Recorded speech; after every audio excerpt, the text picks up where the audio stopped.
Since World War II in 1945, Haley McGinnis has been adding a personal touch and telling people's personal stories. So I thought that it would be a good opportunity to share my personal story and how I became a part of the Haley McGinnis family. I guess it all started probably in 2012. I was in college, I was about to graduate. I still wasn't sure what I wanted to do as far as career choice is concerned. I did have the opportunity to move out to Santa Monica, California. I was gonna move all the way to the West Coast, which I'd never left Kentucky in my entire life. I was gonna go and work for a video game company. I'm very much into video games, very much into technology and computers. So I thought that's what I wanted to do. This is what I want to do with the rest of my life. But life had a different plan for me. And my brother, Nathan, who is also part of the Haley McGinnis family, asked me to come home and asked me if I had ever thought about serving families at a funeral home and doing death care, which I had never considered in my entire life.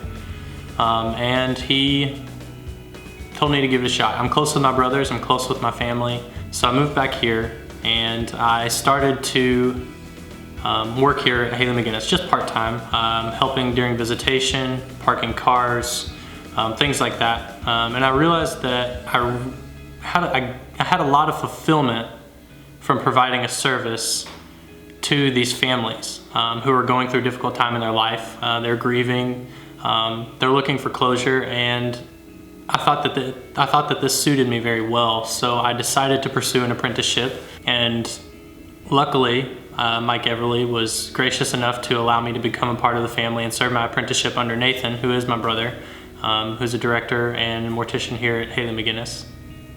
And I'm currently a level 2 apprentice funeral director, waiting to take my test in October. And hopefully in October I will be a fully licensed funeral director. Life, like any good story, has its fair share of ups and downs. You never know what's going to be around the next corner. When I was first coming back to Owensboro, I was really uncertain about working in death care, working at a funeral home, becoming an apprentice, because I had always thought that my dream job, what I'd always wanted to do with my life, was to work with games.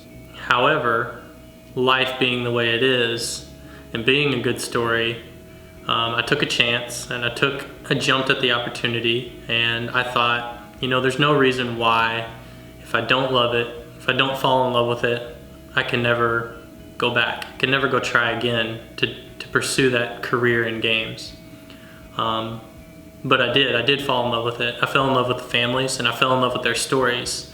And I think that's what's so unique and what draws me to working with the public and working with this community is every day I get to sit down in front of a family and I get to hear a unique story, because everyone has a unique story. Everyone has a unique life, and they have ups and downs, and that's what makes a great story.